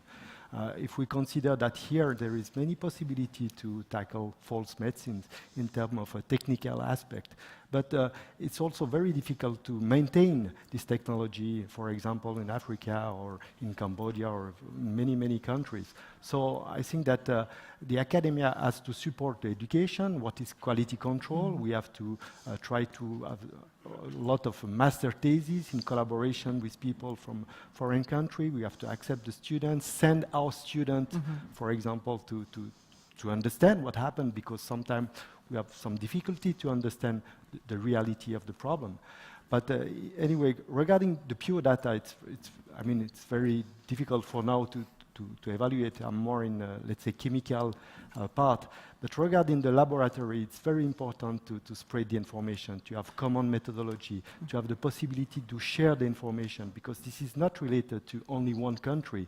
We can have a problem with an anti-malarial agent, and it means that a complete area could be has to fight against this problem. So it means that many laboratories could work together at a, let's say, higher level. So for us, dissemination of the information, education, it's really the main topic. And of course, we have developed a prototype here in Switzerland in collaboration with another university, and it took almost 10 years to have something which works. So it means we need time. We need time, and academia, because it's state research, could tackle this kind of problem in collaboration with a local partner, in collaboration with a startup also. But I think this is our main objective. Because I also understand that you have been instrumental in developing, also in addition to your role in research, but actually designing new technologies. Is that correct? Yeah, that's correct. It's a new technology. It's very cost-effective. It's very interesting, but we have 10 prototypes all around the world. It works perfectly, and the next generation of prototype will be completely open source. We have exactly the same, let's say, keyword of the SEC. We believe that there is different strategies. Spectroscopy is one strategy, but we need also to support the laboratory, and we need to support the education. If you cannot practice the tools, it becomes really difficult. So we have also to send some tools that could be in the laboratory directly in the country. And this is part of the problem. This is part of the problem because, let's say, the official technology like chromatography is very expensive. And it's not so easy to have and to let the people work with this kind of device. So that's why we try to push forward new device and to send the education aspect and to go directly. I was 3 times in Senegal. I mean, a lot of people are going also to help them. And so that theme of spinning out of academia sort of continues from Adebayo's experience to yours as well. As we are running short on time, I think at this point I will open questions to any member of our panel, should you have any further burning questions for our experts who have been generous enough to share their time with us. Can we have a question over there, one over there, and in the back? Yeah, so we'll start over here, please.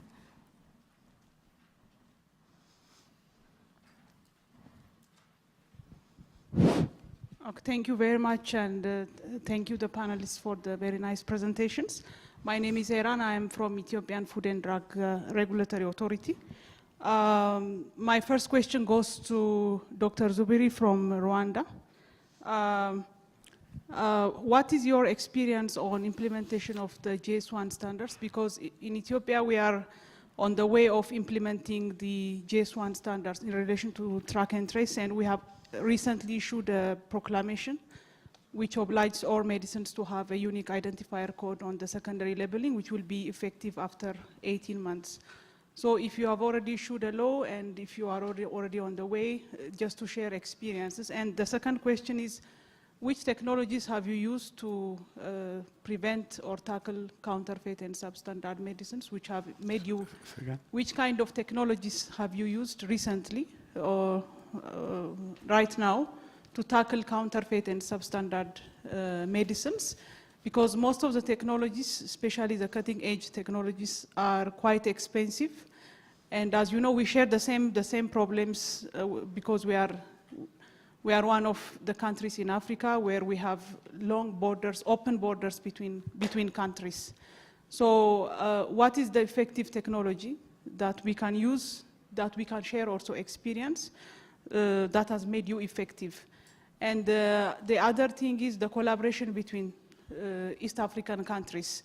If Rwanda is effective in tackling counterfeit and substandards, if the other countries are not very strong enough, then we will not be effective. So how do you coordinate and collaborate with the other countries? My last question goes to Catherine from FIP. How is your involvement with professional associations in different countries, like the pharmacist associations? How do you interact with them? Because this should be one of the agendas in pharmacy associations in order to tackle ethical issues. So how do you interact with them? Thank you very much.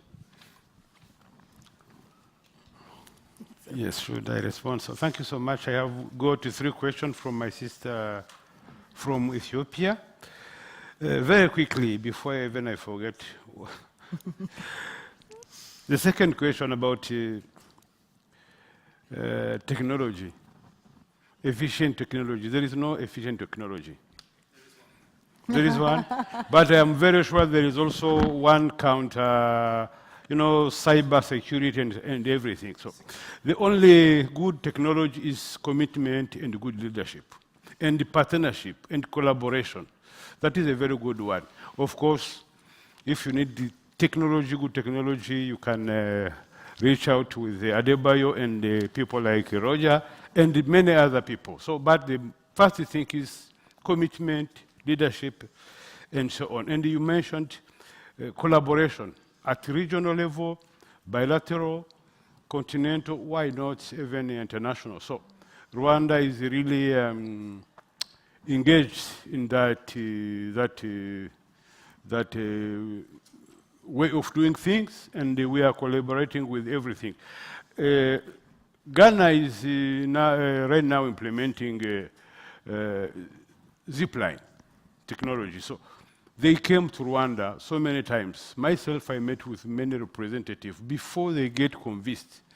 That is a way of partnership. And we are partnering with Kenya, for example, about the GS1s, and we have so many examples. So in any case, you can't do anything alone. You need others. You need to learn from other people. Something I really need to highlight. We appreciate now the philosophy, the transformation of even our international partners. They first ask, what do you need? Before, it was not like that. Before, they will come and say, you know what? This technology worked very well in this part of Africa. So apply it, and we give you. Last thing I want also to mention is, very quickly, is what we call electronic logistics, ELMIS. I think people from the Global Fund, they know that. ELMIS is about logistic supply chain. And of course, this will allow you to really scrutinize the use and avoid stock out, avoid expiries. And this also contributes to the fight against fake medicine. I think I covered everything. Is it? I think that's going to have to, well, you guys maybe can have a chat afterwards. Absolutely. Passing on to Catherine. So very briefly, we are an organisation made up of member organisations that are professional associations in the main. We also embrace academic institutions as members of FIP, and we have individual members of FIP. And if an individual finds themselves in a country that doesn't have a professional association, they can become an individual member and engage on this issue with us through our technology forum and through all of our working groups in this area on patient safety. And we will work with said individuals to see how we can develop and support the development of a professional association. If you need any more, come and talk to me and my team, and we can give you more details. But that's essentially the way to get involved with FIP. And if you're not a pharmacist, we'll work with your profession as well.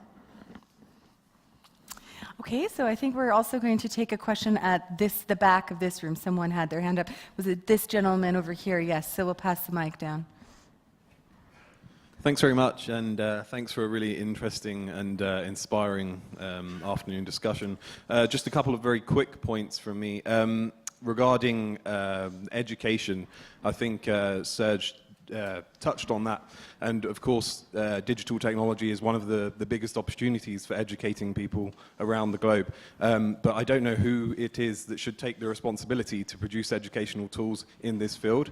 And the second point is regarding impact assessment, and it's always nice to see digital innovations potentially having an impact, but something that's still lacking in many sectors of public health is thorough impact assessment. So again, whose job is it to ensure that's done? Thanks.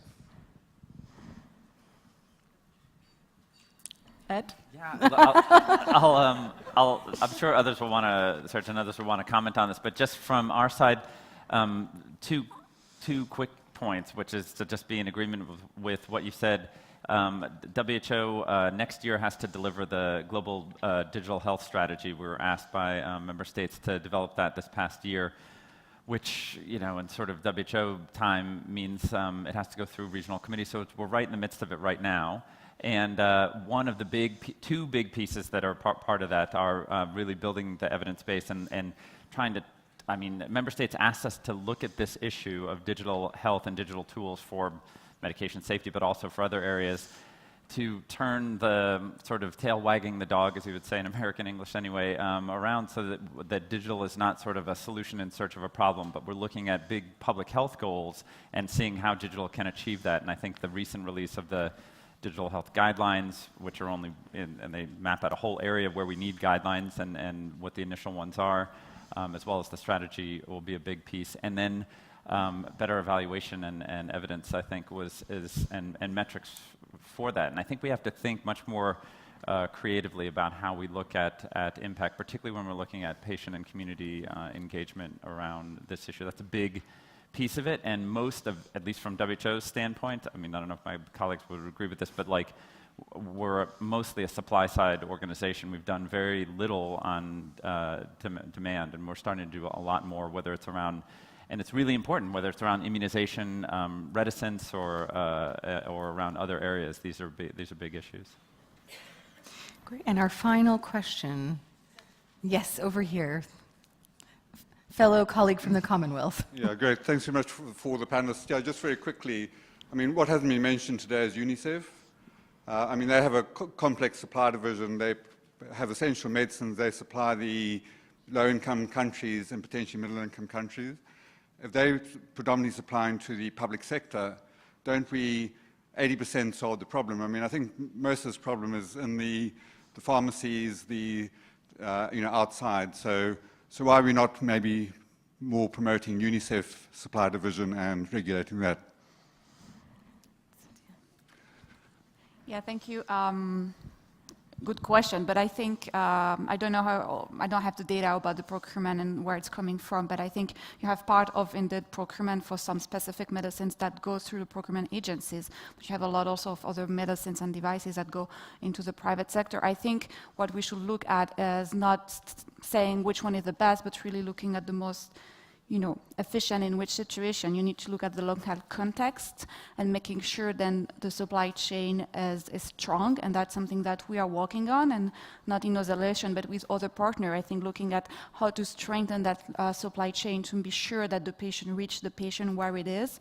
We've seen from the video from the WHO that last mile is often an issue. So here I'm not saying it should be public or private. I'm saying we should just look at what is the best solution to ensure that the product reach the patients.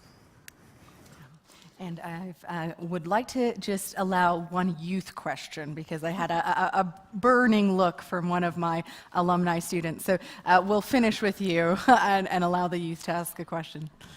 Yeah, that's you, Naira.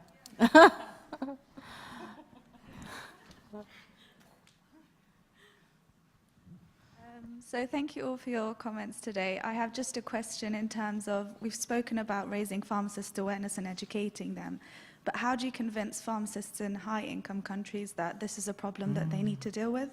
I'm part of UCL Fight the Fakes, and everyone in this room is passionate and appreciates the importance of this topic, but how do I translate this onto the ground to my fellow colleagues in pharmacy, be it hospital or community? We're sat in a high-income country, and I come from a high-income country. And to me, this is the fundamental issue. If you cannot ensure the safety of the medicines that patients are being supplied with, then that is almost like a human rights issue. It should be at the bottom of our Maslow's pyramid of ensuring our professional acumen. So you have us at Hello. The idea that we will push this message forward to high, middle, and low-income countries is a given, because this isn't an issue for one, this is a global issue. And as FIP, we will make this a global issue, and we will make it, longer term, a global non-issue. Yeah, and I guess I would just add that you should get the contact of all the people sitting on this stage, and use us as excuses for leading the charge, because honestly, you guys will be the ones who solve this problem. We've made progress, but we haven't. It's been very slow. In general, on patient safety, I used to direct the U.S. National Healthcare Reports, the thing that moves the slowest in terms of all national performance areas is patient safety, and medication safety is one of these. It's in some ways getting more complex, and I think having to address this together. Just also really quickly to our colleague about the UNICEF, we can talk separately, but there is a big push on this SDG Global Action Plan. Yeah. That's an effort to bring the UN family together to work in a more concerted way at the front line, and so UNICEF obviously has a lead role, but we work very, very closely with UNICEF on this. It's called the PHC Accelerator, and names notwithstanding, but we're working in a set of countries to really push not just on supply chain issues, but also on workforce and quality of care issues. So it's a good first example, or a good example currently of how we're working more strongly with UNICEF. Thank you very much. So everyone, let's thank our panelists. We'll have to wrap up now, but we'll...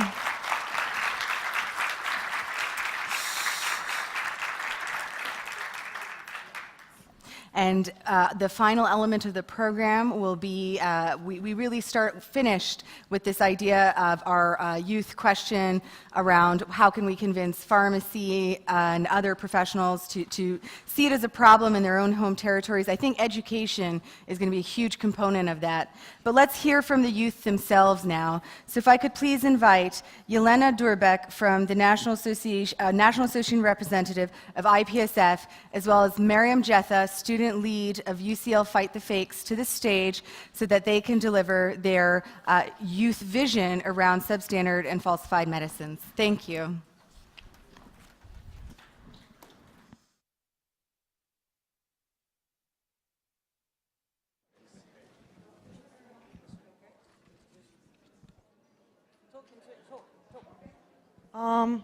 Okay, there it goes. Thank you very much for the kind introduction and invitation. And I really enjoyed hearing the perspectives of all the professionals in really different fields. And it would be my pleasure to actually state the voice of International Pharmaceutical Students Federation on this issue, as the technology sector and youth are playing an integral part in shaping a bright future, where digital technologies present innovative solutions to the growing threat of fake medicines to public health and ultimately reaching universal healthcare. For the timely discovery of substandard and falsified medicines, general public risk awareness and adequate response, therefore minimizing the potential harms to public health and well-being. It is of absolute necessity to harness the possibilities that digital and innovative technologies, some of which we have heard today, as well as artificial intelligence offer. We believe that UHC is not possible without quality of care and access to medicines we can trust, while leveraging the power that digital health serves for bridging access to care on a global scale. The far-reaching value of effective risk communication and awareness campaigns is still often undervalued, while digital tools, social media platforms, and novel technologies provide an outstanding instrument to create impactful educational and advocacy material. Youth can contribute in these efforts by utilizing their strengths, which stem from their unique position of being raised with digital technologies. IPSF has organized webinars and social media awareness campaigns about SF medicines, educating future pharmacists and the general public. As we have already heard earlier today, an estimated 1 in 10 medical products in low and middle income countries are substandard or falsified, while socioeconomic factors are proving to be disadvantages in the development and implementation of complex and expensive technologies. Tackling the issue of SF medicines, a potentially valuable resource would include smartphone-based digital solutions, making them more widely available. Digital innovation has been essential in Nigeria, for example, as they have been fighting against an overwhelming infiltration of counterfeit drugs for decades. Young people contributed to dealing with falsified medicines issue originated from this country, where inspiring adolescent girls group Save a Soul won a 2018 Technovation World Pitch with their falsified drug detector app, by which users can verify the authenticity and expiration date of medication by scanning the barcode on the bottle or the box. Considering that pharmacists are in a position of making a significant impact on reducing the risk of SF medicines reaching the patients and customers, it is imperative they are well educated on the topic, technologies, and regulations. This is why we're here. The importance of student and early professionals' engagement in global health must be emphasized, and as youth are becoming essential in implementing the recognized strategies and policies, we should have a voice in consultations with the WHO. As Dr. Catherine Duggan emphasized, it is necessary for all the stakeholders, healthcare professionals, regulatory authorities, governments, academia, industry, as well as the general public, to collaborate in order to provide quality, safe, efficient, and affordable medicines.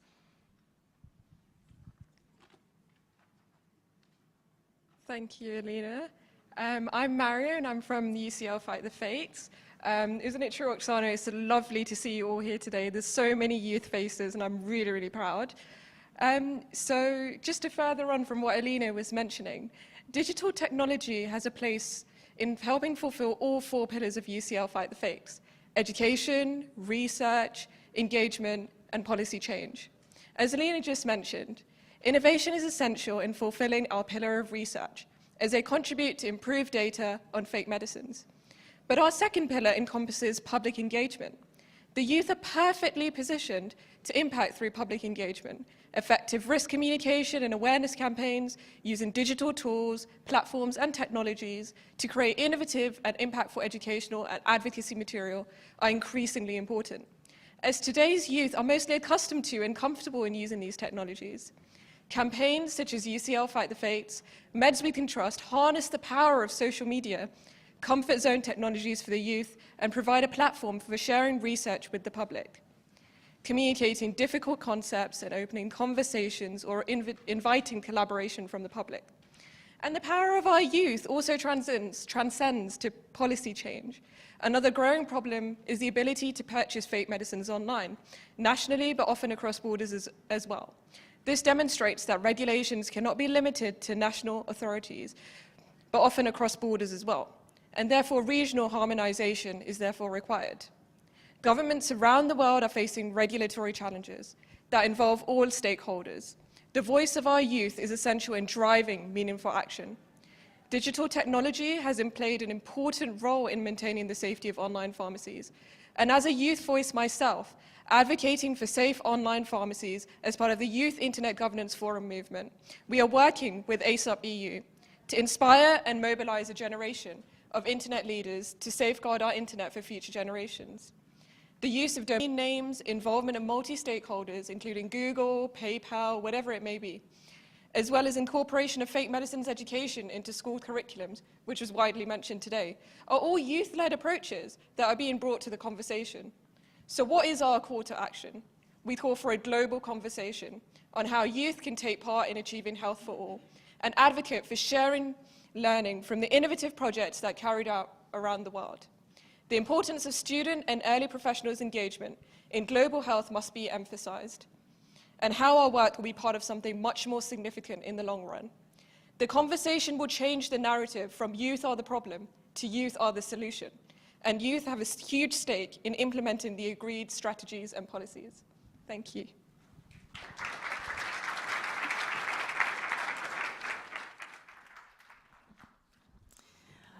Thank you all for, to our panelists for your expertise and sharing your vision, and especially to our youth voice. I think to close with such passion, with such energy, really leaves us in good hands for how we're going to continue to fight the fakes. My main takeaway from today is that despite the really exciting, innovative technologies that are coming out in this digital health space, it won't happen if we don't correct human behaviors and coordinate with our partners around education and other strategies. So technology is part of it, but it's hand in hand with our other partners. And I'm so proud, again, I have to say it, of our youth voices in the room for really mobilizing social media and their passion in ways that are far more creative than what I think I could come up with. So I hope that together, as we move forward, we will think about all of these issues that were discussed today and help each other to ensure that we win the fight against the fakes. Thank you.